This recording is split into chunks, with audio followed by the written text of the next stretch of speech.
안녕하세요, 최 사장입니다. 여기는 저희 수강생분들한테 제가 안내하기 전에 임장을 먼저 왔습니다. 수강생분들하고 같이 오면 좋은데 제가 요즘에 시간이 좀 많이 부족한 관계로 한번 먼저 임장하고 저희 수강생분들한테 좋은 정보를 먼저 드리기 위해서 여러분께도 공개해드리겠습니다. 제가 어떤 걸 보고 어떻게 기획을 하는지 한번 보여드리겠습니다. 한번 올라가시죠. 요새 소형 평수에 대해서 문의가 많으셔가지고 레이아웃을 현장에 그냥 아무것도 없는 현장에서 레이아웃을 어떻게 구상을 해야 되는지 어떤 걸 봐야 될지 현장에서 보여드리기 위해서 나왔습니다. 현장을 한번 보시겠어요? 여기 이쪽으로 보시게 되면 처음에 들어오자마자 보셔야 되는 거는 창문입니다. 아, 창문이 이렇게 있구나. 창문을 먼저 보시고 전체적으로 한번 보시는 거죠. 그리고 이쪽에는 물이 나가는 배관이 있네. 그리고 이쪽에는 화장실이 있다. 화장실이 있고 이 바깥에 나갈 수가 있네. 이것도 한번 보시고. 근데 기본적으로 오셔가지고 제일 중요한 건 이 크기에서는 어느 정도 몇 인실로 나눠야 될지 감이 아무것도 없으시죠? 기본적으로 생각하시면 됩니다. 여기 같은 경우에는 제가 치수를 한번 재볼게요. 요거 얼마 안 해요. 레이저 포인트 줄자입니다. 한번 들어. 거리 측정기인데 한번 해보겠습니다.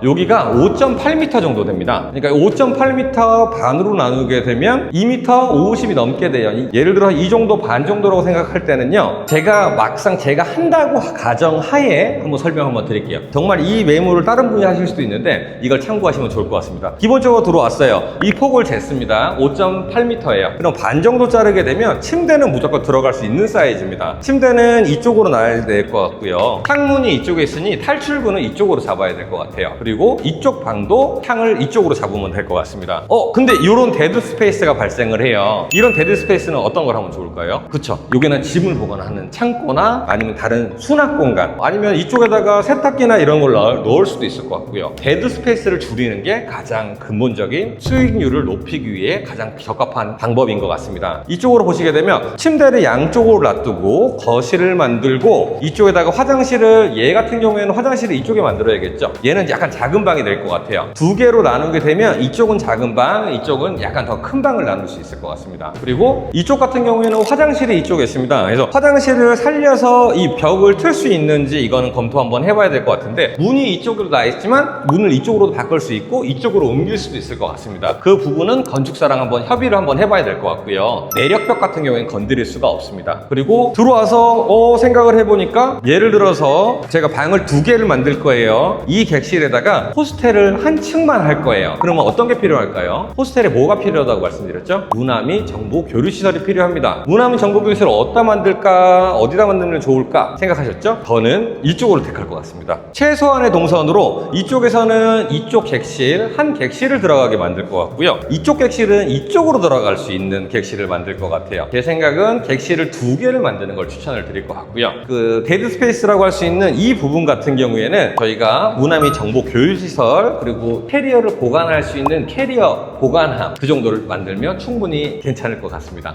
어떠신가요? 제가 현장에 나와서 직접 현장을 보면서 하나하나 설명드렸는데 정말 간단하게 설명드린 거거든요. 제일 중요한 거 빠먹었네요. 여기 보시면 빨간 색깔이 하나도 보이실까요? 안 보이실까요? 천장도 한번 보시고, 천장 당연히 봤고, 벽면에도 없고, 복도 한번 볼까요? 복도 한번 보세요. 빨간 색깔이 하나도 없죠? 빨간 색깔 어떤 걸 의미할까요? 바로 소방시설입니다. 여기는 자탐이란 시설이 갖춰지지 않은 것 같아요. 그 점 일단 체크하고 들어가셔야 됩니다. 기본적으로 알아보셔야 될 건 오늘 가장 중요한 포인트, 건물에 들어와서 빨간색이 있어. 빨간색이 어디 있을까? 그건 소방시설을 보는 거고요. 화장실은 어디 있지?